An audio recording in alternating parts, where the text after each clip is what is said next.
जैसे हम कोई मंत्र जाप करें, आपको नाम दिया है, वो नाम तो शब्द है और उसके ऊपर ध्यान लगा के रखना, जोड़ के रखना, उससे 1 सेकंड भी दूर ना करना, ये सुरत शब्द अभ्यास है। यानी उसके नाम के ऊपर सुरती को जोड़े रखना। अगर परमात्मा कहते हैं कबीर जी, जिव्या तो मुख में फेरे और माला फेरे कर्मा ही, मनुआ तो 34 फेरे ये तो सिमरण नाही। उधर से आप समण कर रहे हो और मन सैर सपट्टे कर रहा है, ये समण नहीं है। आप क्या बोल रहे हो, किस मंत्र का उच्चारण कर रहे हो, चाहे मन कर रहे हो, चाहे श्वास से कर रहे हो, श्वास से भी जो जाप कर रहे हो उसके ऊपर आपका ये सुरत रहे। तुम बोल कौन सा मंत्र कर रहे हो, कौन सा छोड़ रहे हो, कौन सा ले रहे हो। और इसको अभ्यास करना, इसकी प्रैक्टिस करना नॉन एज सुरत शब्द प्रैक्टिस, सुरत शब्द अभ्यास। ये कान बंद करके आंख बंद करके ये सुरत शब्द नहीं, ये तो बिला धुन सुनेंगे। फिर तो सुन ले चाहे ना सुन ले, तो बात जे रही अंदर जो कुछ भी तो हो ही रहा है। अब ये पिछले संस्कारों से आपके अंदर धुन आधी बज रही है और वही परमात्मा की ट्राई कर रहे हैं पुण्यात्माएं, जो पिछले संस्कारी। बाकी तो बात भी ना करते, घुटी लाओ मौज करें अपना जैसा भी उनको धंधा करते रहते हैं।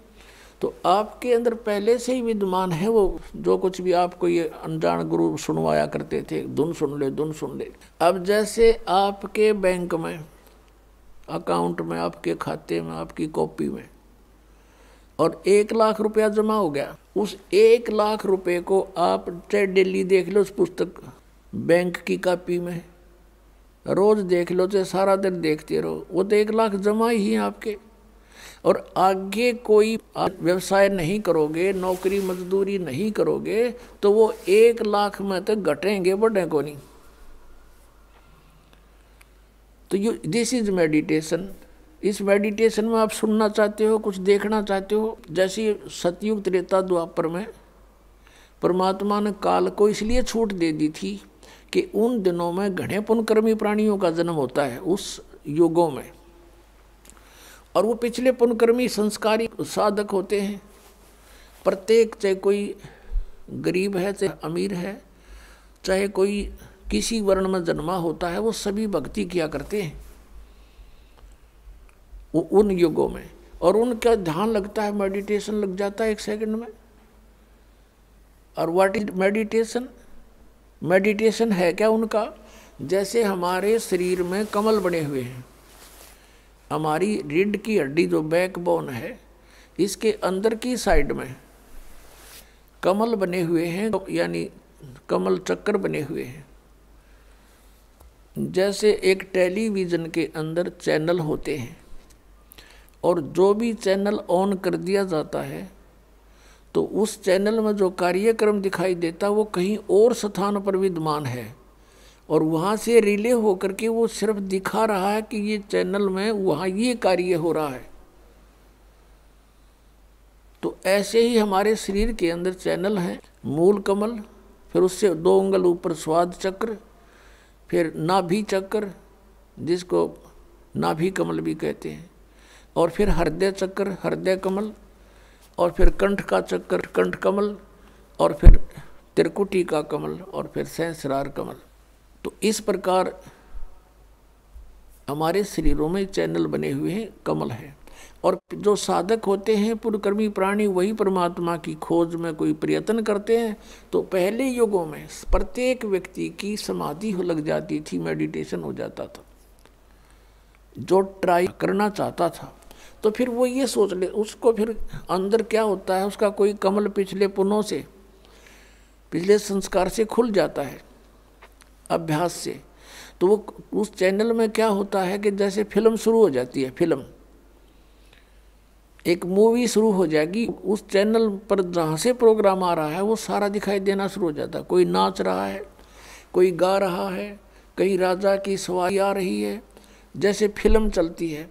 कहीं झरने बह रहे हैं, कहीं फलदार वृक्ष नजर आ रहे हैं, कहीं फूलों की बहुत लंबे चौड़े बाड़ी है, बगीची है। तो वो सारा कुछ देखता रहता, कहीं गाने हो रहे हैं, कहीं अप्सराएं नाच रही हैं। तो मेडिटेशन करने वाले जो साधक होते थे, तो यो मन वैसे ना टेकने दे, उनको 10 मिनट भी ना बैठने दे, ये तो कई कई घंटियां बैठे रहा करते, कई कई वर्षों तक बैठ जाते थे। अब अंदर यू बाहर की वस्तुओं से इस मन को अधिक अट्रैक्टिव चीजें अंदर दिखाई देनी शुरू कर देती है, इसलिए ये फिर वहां धक्के खाता रहता, उस देखता रहता उस चैनल पर मूवी को। ना ये सिमरण करता, सिर्फ बैठ के हठ योग हो गया, इस तप बन गया। तप से राज प्राप्ति होती है, तप से राज मदमानम, और जन्म तीसरे फिर शुक्र सवानम। 2.5 घंटे सुबह बैठ कर ये के ढूंढेंगे भगवान को, ये सिर्फ मूर्ख बनाने वाली बातें हैं। नीम हकीमों का ये तरीका है। तो ऐसे ये ऋषि लोग सतयुग त्रेता द्वापर में ऐसे साधना किया करते, सभी करते थे। जैसे आपने महाभारत पढ़ा हो तो युद्ध के बाद श्री कृष्ण भी अपना ध्यान करता है, सिमरण करता है, अर्जुन भी बैठ जाता है, ध्यान करते हैं, सिमरण करते हैं। लेकिन सिमरण उस टाइम तो उनका युद्ध का वो था, कल क्या करना है, बेशक वो बैठ जाते थे, लेकिन वो दोस्त समस्या थी उनकी, उन्हीं पर उनके विचार विमर्श आंतरिक होते थे। भाव ये है कहने का कि उनके पिछले इतिहास से हमें पता लगता है कि प्रत्येक प्राणी भक्ति करने की चेष्टा करता ही रहा है, और उस समय उनकी समाधियां भी लग जाती थी, जिस कारण से वो अपने क्रिया को अंतिम और सही मानते रहे।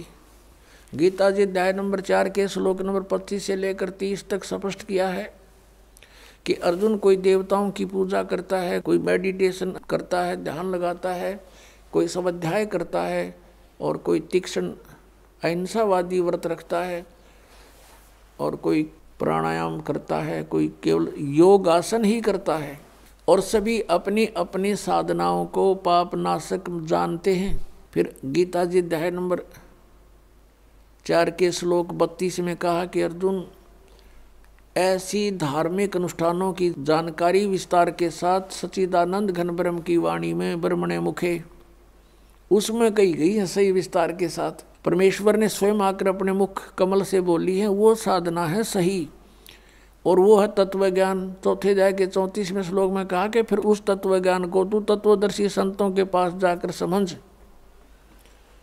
उनको दंडवत प्रणाम करने से, कपट छोड़ करके उनसे प्रार्थना करने से वो तत्वदर्शी संत तुझे परमात्म तत्व का ज्ञान कराएंगे, उनसे पूछो। तो इससे एक तो ये सिद्ध हो गया कि Gita is not complete knowledge. Shrimad Bhagavad Gita में कंप्लीट स्पिरिचुअल नॉलेज नहीं है, इनकम्प्लीट है, लेकिन गलत नहीं कह सकते। हाँ, गलत वो है जैसे इस काल ने कुछ युद्ध कराने के लिए अर्जुन से अटकलबाजी की है। अभी आपको बता के 5वें अध्याय में वो कहता है कि ऐसे आसन लगा ले, ऐसे बैठ जा, नाक के आगे ध्यान लगा।